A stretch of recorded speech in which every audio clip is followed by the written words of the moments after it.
Social class and its effect on people participating in physical activity. Presented by Jack Carter, Holly Hynes, Callum Hazell, and Ashleigh Joliffe.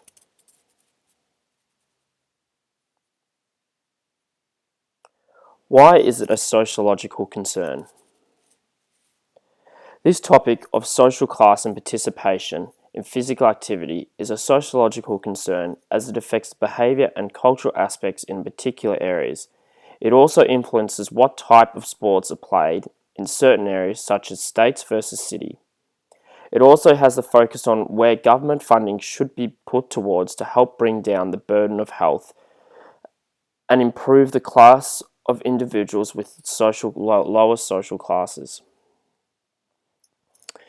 Looking at the historical perspective, we look at the social class and how the different types of social classes affect. So lower, working, middle, and upper.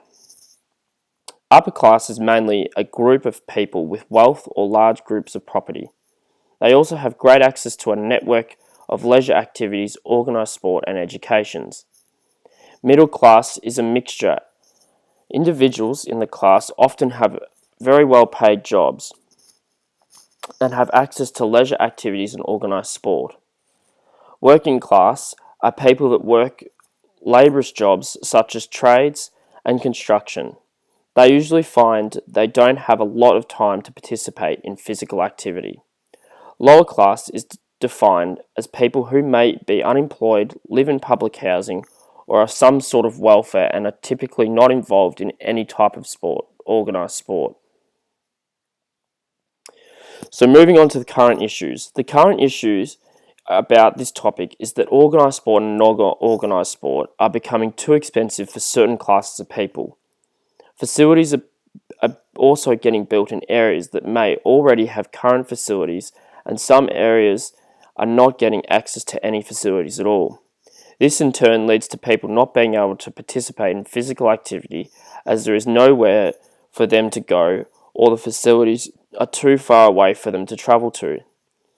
If we look into the Australian general participation, the rate of participation in organised sport and general physical activity is currently on the decline. And if we look at current figures for the ABS of participation, 15 years and over, an estimated 60%, which is 11.1 million people, reported that they participated in sport and physical recreation at least once during 12 months prior to the interview in 2013 and 14, compared with 65% in 2011 and 12. As you can see, there is already a problem inside participation. Just image what are the areas with the lowest social class. There is also a concept that only certain classes of people can play a sport, such as rugby league is for public school children and rugby union is for private school children. This attitude is harmful and is a harmful environment for combating the social interaction of lower and higher class. So moving on to personal concerns.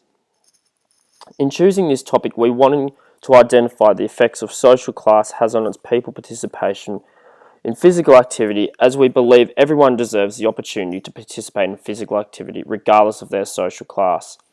A personal experience of one of the members in our group with regards to social class impacting on sports participation is trying out for an elite level training program for basketball.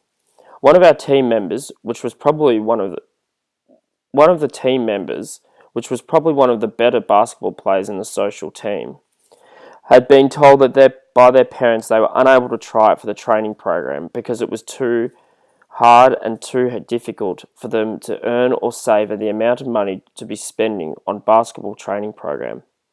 In a family of lower social class, as the one mentioned above, the money earned goes towards the most important things such as food and bills, and when they have been paid, there is not a lot of extra money to be spending on joining a sports club or participating in a sporting event. Career concerns. In general, going into the field of sport for a career, it is preferable to have many people participating in sport as possible to keep to therefore keep your field of working going strong and even decrease health problems, which in future would save money. Specifically, looking at going into a career of sports management, it is the necessity to have people joining your organisations, e.g. a basketball stadium, or participating in your events. However, this can be difficult when you are dealing with individuals who are lower social class.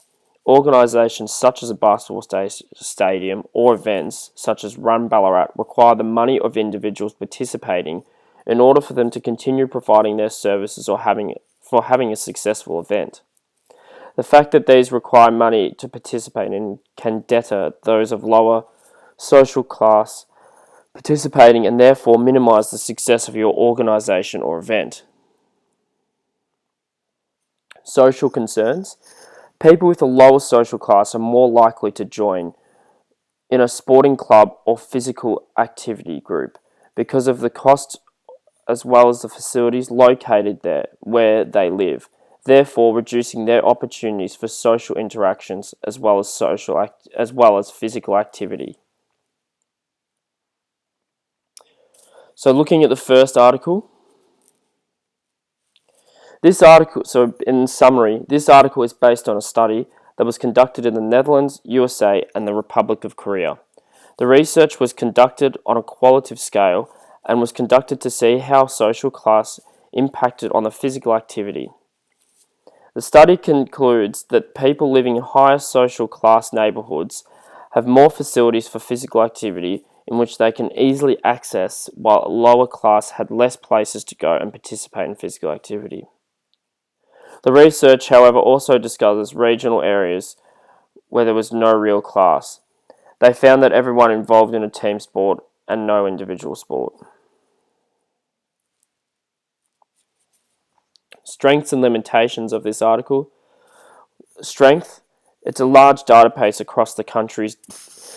And the limitations, well, the survey question were not aimed at the individual households and the wealth and the status of certain areas, were based off postal areas that they conceded in.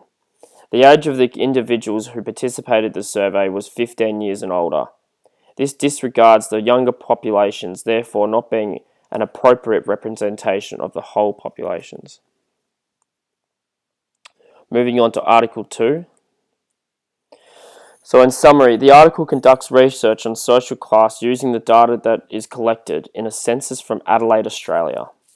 Using the data collected, they can identify the certain areas with a lower social class to highlight where money can go in order to improve participation in physical activity.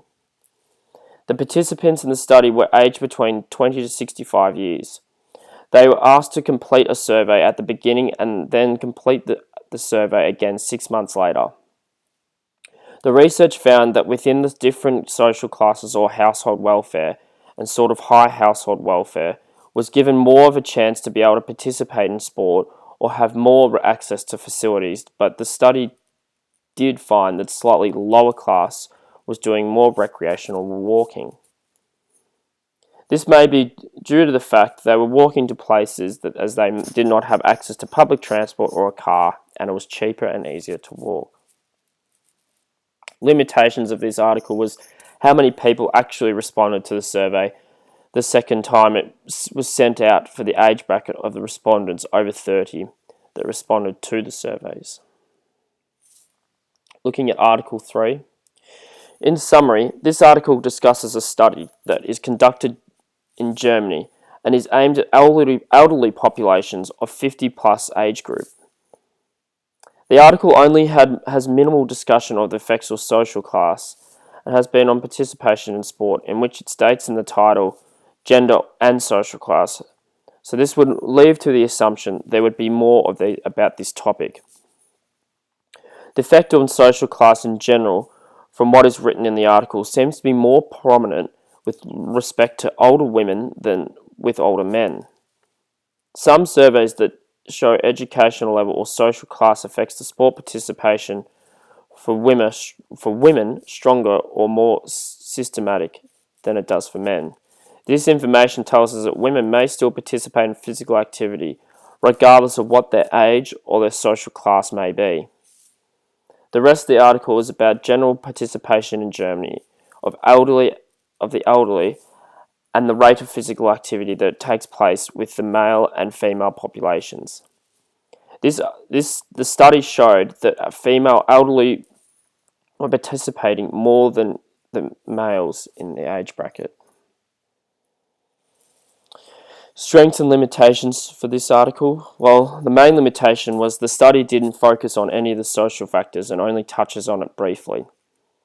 The strengths are, this article gives you another insight into different perspective by analysing a different age bracket. Future impacts. Where funding for new sporting facilities should go. What new programs should be put in place to encourage participation in physical activity. Monitor the health and well-being of social classes of people to identify what areas need to help in this area. What a town or government need to do to fix a problem. Looking at Article 4. This research study is valid as it is listed as peer-reviewed article, which shows that it has been reviewed and improved many times by professionals in the academic field. The article has also made use of 34 references showing a wide range of research and use of others' knowledge. Trustworthiness. The data would be suggested as trustworthy as due to the amount of references used but taken time to complete the longevity study. However, the study has made use of self-reports and surveys, therefore decreasing the trustworthiness of the study due to the large risk of social desirability. Limitations. The limitations of this research study are mostly revolved around the use of self-reports of participants' physical activity. The use of self-reports can cause social biases and lead to an over-reporting of physical activity. This means that physical inactivity is most likely to be greater.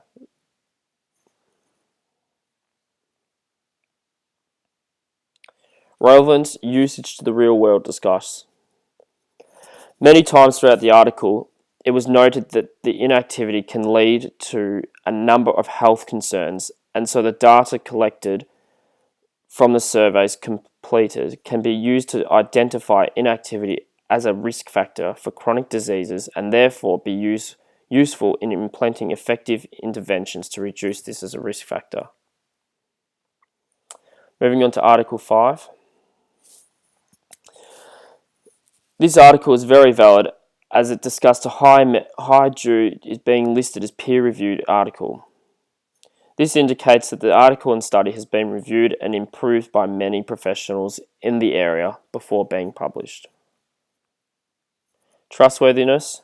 The article has a high level of trust with using its research because it has used 32 references, suggesting the information provided is not just research and findings of one person, but many.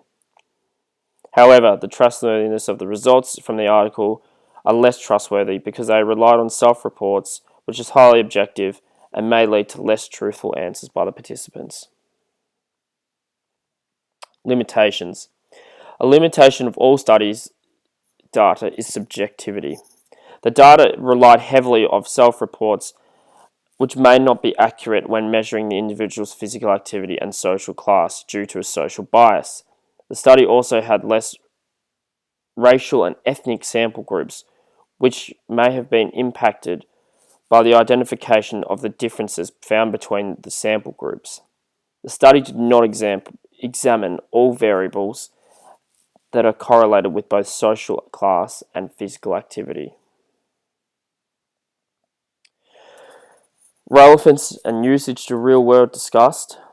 Well, the article discusses that by finding out about physical inactivity between racial and ethnic groups and levels of social class, they are able to work on decreasing the levels of inactivity and therefore reduce the factors which lead to chronic diseases such as heart disease, and starting the primary goal is reduce disparities among minority groups.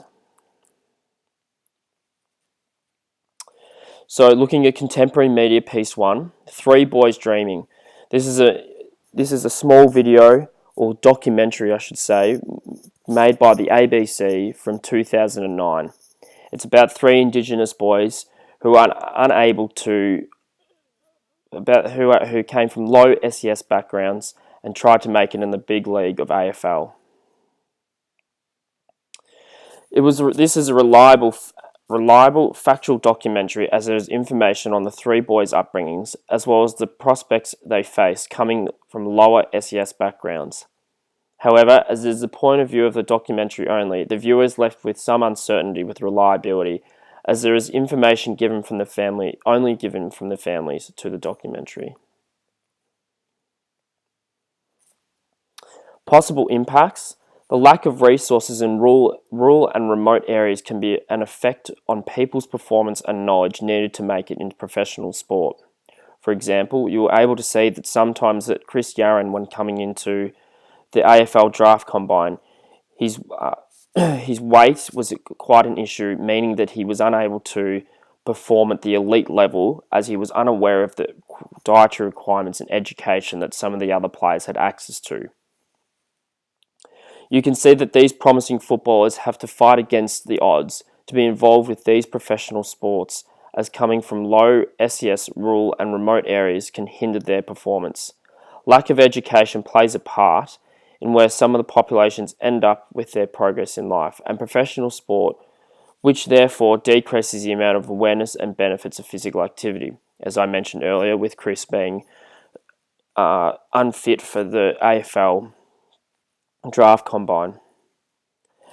Having less financial opportunities may lead to limiting the potential growth of elite athletes within this country, hence decreasing the talent pool with younger, more disadvantaged generations. Looking at contemporary media piece 2, Figure 1. Figure 1 shows the local Indian children having fun playing cricket. As you can see, the source of Getty Images. The children in the photo are showing to be having fun with basic resources. From their clothes and basic footwear, it is suggestible that they come from a low SES background, along with the old cricket bat and ball that they are holding. The desert-like background indicates that hot, dusty weather, this may include India or Bangladesh, where low SES communities have high amounts of children participating in cricket and physical activity. Children from low SES backgrounds find it easy to participate in cricket as you can only need minimal equipment. Cricket is extremely popular in low SES nations like India and Bangladesh, in where children can play with basic minimal equipment and still be involved in physical activity. Highly populated countries like ones mentioned above can have high increases of all age groups becoming involved in physical activity as it accommodates both high and low SES population groups. This image portrays that anyone participating in a game of cricket regardless of how basic the resources are. Contemporary media piece 3.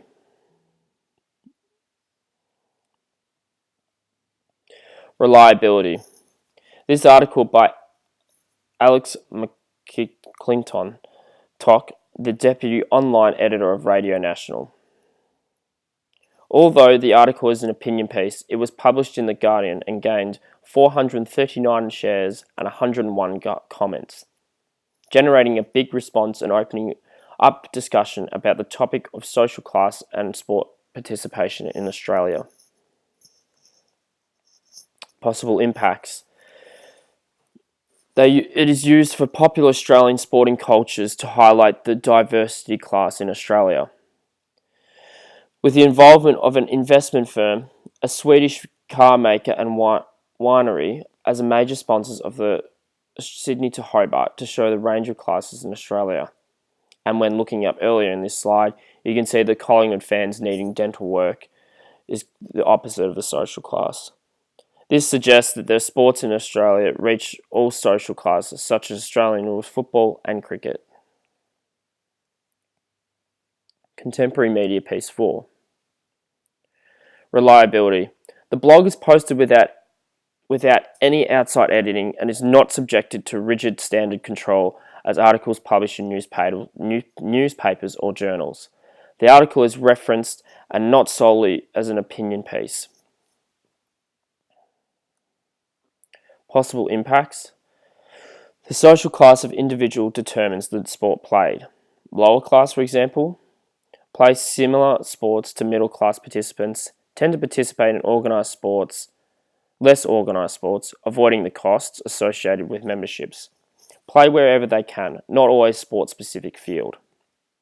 Middle class tend to participate in sports such as baseball, basketball, soccer and softball. Join clubs and play on specific grounds.